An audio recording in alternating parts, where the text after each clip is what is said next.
Hey guys, Terry here. Hey, it's the beginning of May, so it's time for another sheetload of cards. This month has a really interesting design. This has a background piece, and then this little piece in the front, and it's got these little strips of paper that make this design. So how fun is that? So this is from Crafty. I'll have a link below to her YouTube channel. She graciously gives us this recipe each month, and I'm so grateful for her ideas. I can always make a batch of cards with the idea. And this month I think I'm going to make some thinking of you cards. I know quite a few people with cancer right now, so that is really on my mind. And I just want to send people a card and tell them I'm thinking about them. So this is going to be made with two 12 by 12 pretty pieces of paper and some solid cardstock. And then we're going to use I like to use the 110-pound heavyweight cardstock for the bases, so I will get those ready and pull my two pieces of paper, and then we'll start cutting. Okay, I found this paper in my stash of Stampin' Up! Paper, and I really like the black and white. I had forgotten about this, so I thought this looks really good. I could add a pop of color to it, or I could just use black trim. That would be sharp. I think it would be really classy. And then I've pulled out some of my stamps. I've got this Calming Camellia. I like some of the things in here. You're in my thoughts today. Lovely you. It's the little things that make life great. So I thought this was a pretty stamp set to use, so that's a possibility. And I think I'm going to get started. So these papers I've trimmed. I don't know what I use them for, so they're not exactly 12 by 12, but I think I can make it work. So let me get the pieces cut, and I'll come back here when I start to assemble. I used my Tonic Studios guillotine cutter. I love that for trimming cardstock, both for scrapbooking and for card making. And because the cardstock is very thick, I am scoring it with my Score Pal here. This one's by Memory Keepers, but there's a lot of different brands out there. And then I have a Teflon bone folder so that I can crease along the edge here. What's nice about the Teflon bone folder is it doesn't leave marks on your cardstock. So you don't really see it on the white, but if you're using any other kind of color, you'll see some scratches along there, which you can just make it be the back of your card. But I do really like the Teflon bone folder for that. Stampin' Up! Has a new stamp set called Cancer Sucks. At least it's new to me. I don't know if it was in this year's or earlier.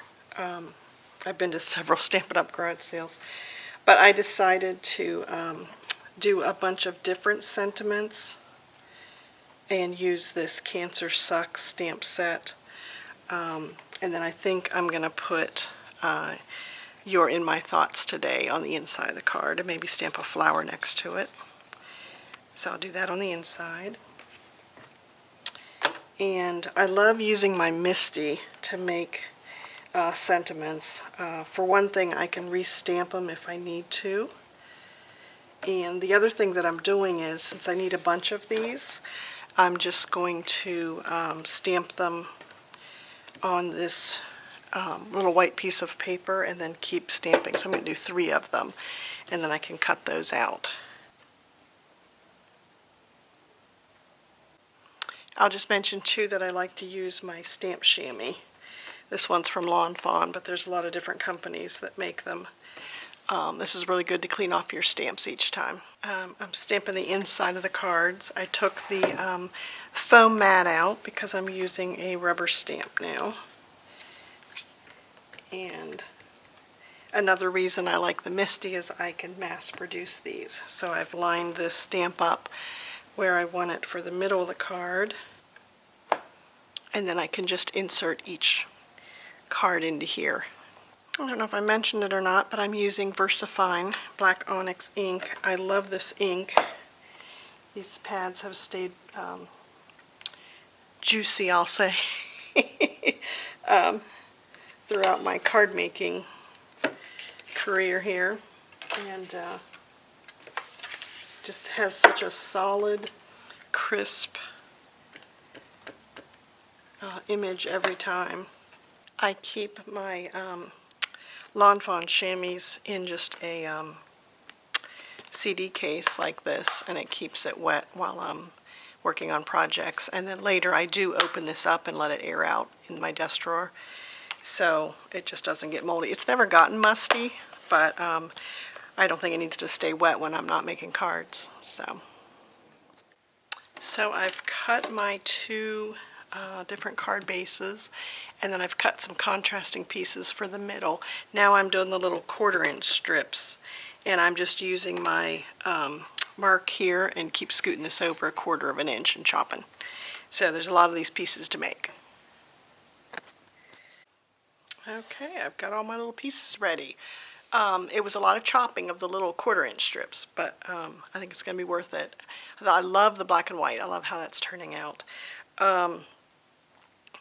I would say to watch Crafty Owl's process video. She comes out with that on the 2nd of the month, and she shows you a great way of knowing how to center this on there. So like I said, I'll have a link below to her first day where she puts out the recipe, and then her second day where she explains how she glues it all down.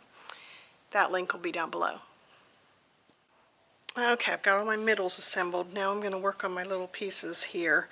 I'm going to watch her process video again just to remember what order to do this in. I know it goes around, but I'm going to watch her process video. And she suggested using liquid glue for the little tiny strips here. And then we're going to trim these before we put them on the card base. So I'll be back to show you what the cards look like. Okay, I'm so happy how they turned out. So I love the black and white. And I don't know if you could tell, but there was two different pattern papers. They look very similar. And then I decided to go with the stripe for the middle. The polka dot wasn't contrasting enough. You couldn't see the words very well. So love how they turned out. I might decorate something on the inside. I don't know. I've got scraps left over. So I think they're really handsome. So that was the May 2024 Sheetload of Cards. Thank you for watching. Subscribe if you haven't. And I will see you next month. Bye, guys.